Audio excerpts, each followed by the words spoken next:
Greetings guys, gals, and non-binary pals. Welcome back to Kate's Random Adventures. My name's Kate, and today is International Non-Binary Day, so shout out to all my non-binary peeps.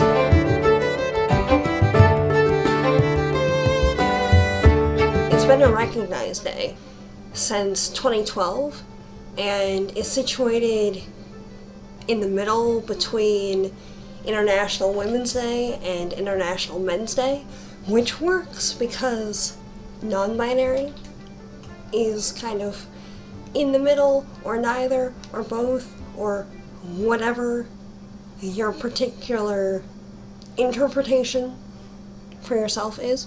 Personally, it's taken a long while to figure that part of myself out.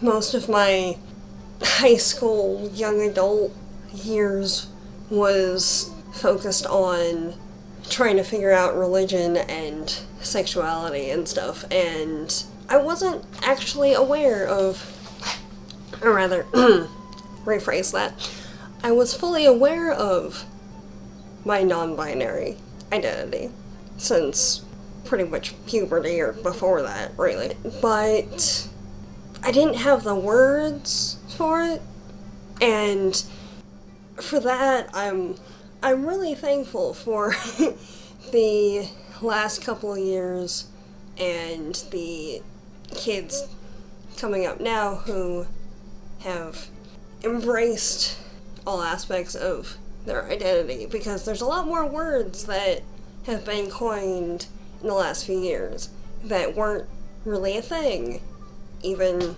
10 years ago in the main public eye.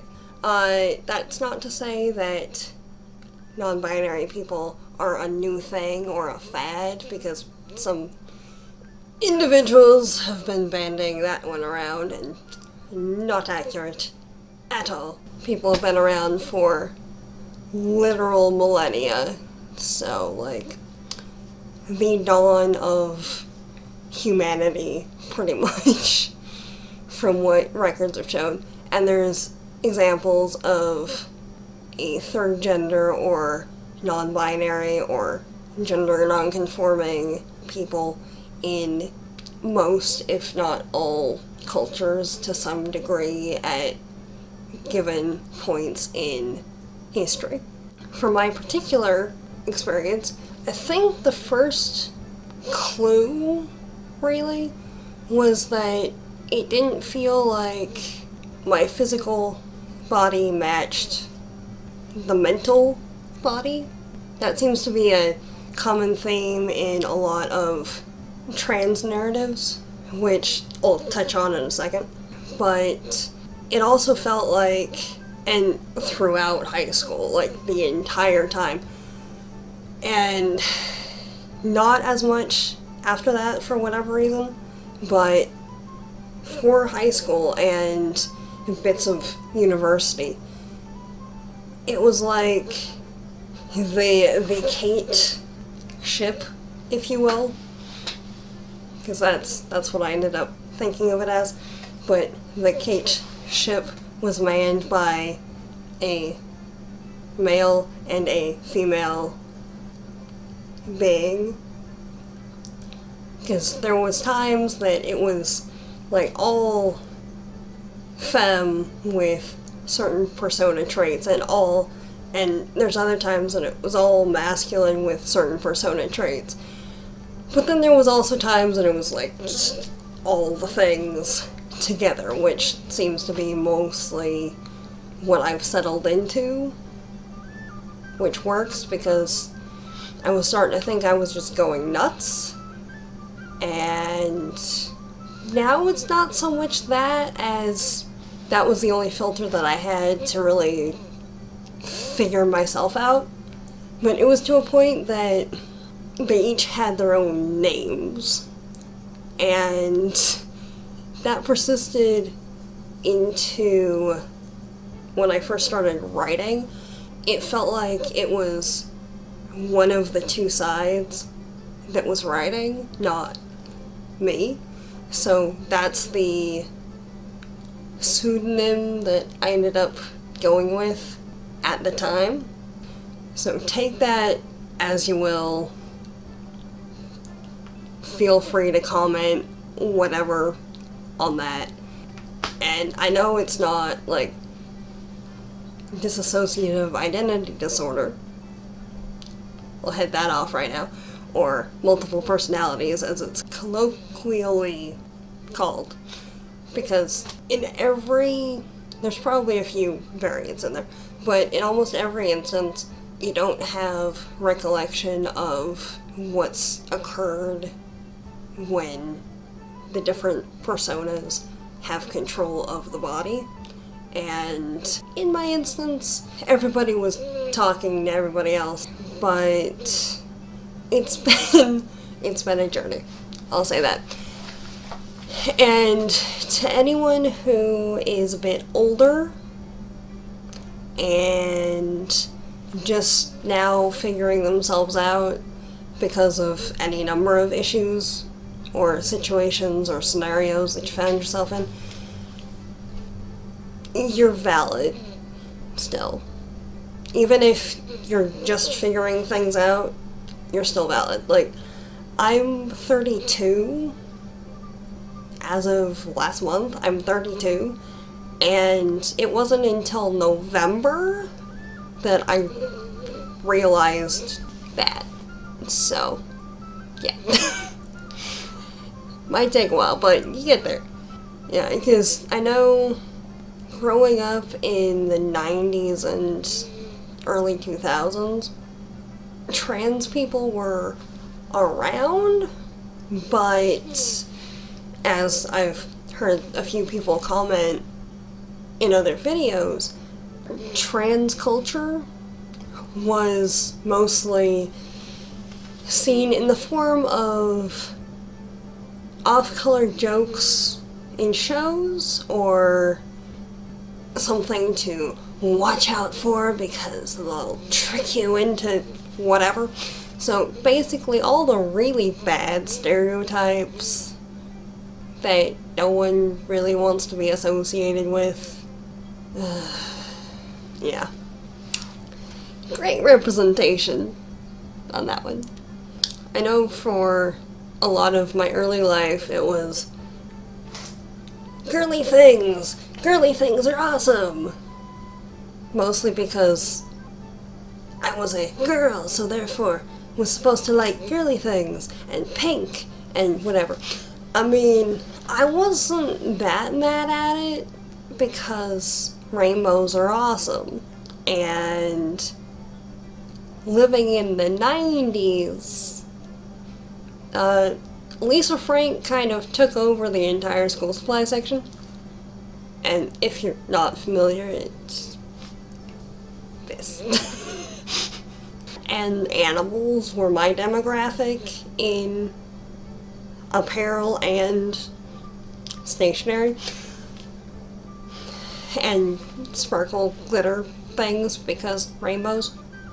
But I remember feeling like you are X, therefore you have to do Y, and wanting to fit in with the rest of my peers because I was stuck doing surgery most of the time in the summer and was weird enough already. So let's do this thing that was mostly like dress a certain way, act a certain way, but it wasn't me most of the time. And I know in high school it was less of a thing just because I was part of the LGBT society, or the GSA, where I was. And most of my friends were band geeks or in anime clubs or what have you. So my group tended to be kind of eclectic already. So me being my weird self, I kind of fit more into that. But even there, it was kind of, why does this not match all of this, and as a I can't talk today. In fairness, it's about 2 o'clock in the morning on the day that I'm trying to upload this, so yeah. If there's any rambling, hopefully it's explained by that, and I'm also getting over a cold, so bear with me. But I stand before you today fully accepting of moi in all of my weirdness as a non-binary person who is pan-romantic and demisexual. So, if you want to hear more about the journey through sexuality, randomness, and religion, let me know in the comments below. I'll be sure to talk about that later. I already have a couple ideas going on in the old noggin. I'm testing out a new setup for the audio where I actually have a mic and I'm not just relying on the cameras on board. So let me know how that works for you. Yeah. Leave questions or comments in the description down below. I'm going to try and have another video up in a couple of days.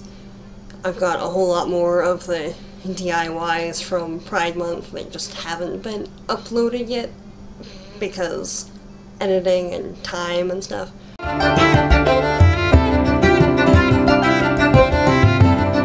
There's some days that it's combat boots and fatigues. There's some days that it's full glam. Not with the heels though, just because my feet are kind of janky, but no. And my knees. There's knee braces and heels are not a good combination. It's bad. Sometimes there's makeup. Most of the time the makeup's used for projects, as you're gonna see in a few of the upcoming videos for DIY stuff, like this guy, that's eyeshadow on there. So there you go. Cheap eyeshadow works as resin pigment, so if you have any and you don't want to put it on your face, that's something to do with it. And sometimes you just want to rock a flower crown just for kicks, because they're kind of awesome. And flowers are I was gonna say flowers are gender neutral, but actually yeah, it depends on the plant. Sometimes flowers are gender neutral because they can be male, female, or both sometimes. Yeah, alright. Botany lesson for the day. There you go. Yeah. Went to turn the camera off and realized that I left a plot hole, which, not so good. I said earlier that I would get back to non-binary and trans identity. I've never identified under the trans umbrella, but I didn't quite understand why until just a couple of weeks ago.